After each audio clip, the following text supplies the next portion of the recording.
it comes to starting a family, determined couples in Russia will stop at nothing. Many of the country's 6 million infertile couples says surrogacy is their only chance of having a child. But despite the practice being legal in Russia, the end result isn't always a case of happy families. These first photos of Anton made him an orphan. Seeing he was ill, his genetic parents refused even to hold him. The boy has a rare and incurable genetic disease. They simply threw him out like an unwanted kitten and picked a healthy one. While his healthy twin brother enjoys family life, Anton has no one but hospital staff helping him to survive. The boy's surrogate mother also disappeared soon after the delivery. It's parents' responsibility to take care of their children. If such a child is in an orphanage, they should pay for that, and they should pay alimony, about 25% of their income. And it's a pity that this norm of law is not implemented duly in our country. Little Anton's story is just one of the shocking examples of shortcomings in the Russian family code that seeks to regulate surrogacy in the country. In our modern world, the idea of surrogacy is sometimes distorted. It can even be used to avoid the hardships of pregnancy and to preserve the beauty of a body.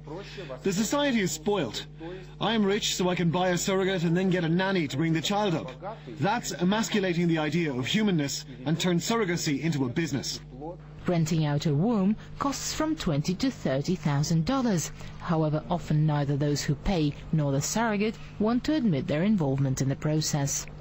The attitude to surrogacy in Russia is ambiguous. So many women simply don't want anyone to know their baby is carried by another woman. For many, it's easier to resort to a small or not such a small lie. However, once seen in public with this, there really is no going back. The sides become entangled in a legal and moral knot. Blackmail haunts intended parents, while surrogate mothers' greatest fear is not getting paid. Most of them see surrogacy as the only solution to their financial misery. We had no other choice. We lived at my mum's place, 9 people in 46 square meters. Zinaida, a mother of 2, hoped giving birth for money would allow her buy an apartment for her large family. However, halfway through the pregnancy, the genetic parents demanded she abort. They had shopped around, and their backup was bearing twins. The biological father sprawled out in front of me in an armchair and almost laughed when he was saying, "Don't you understand? We need neither you nor the baby."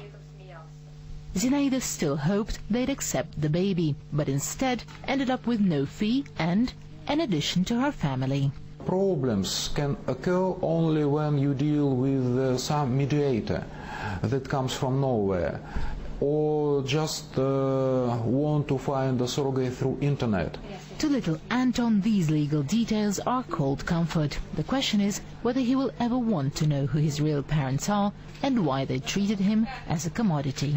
Daria Pushkova, RT, Moscow.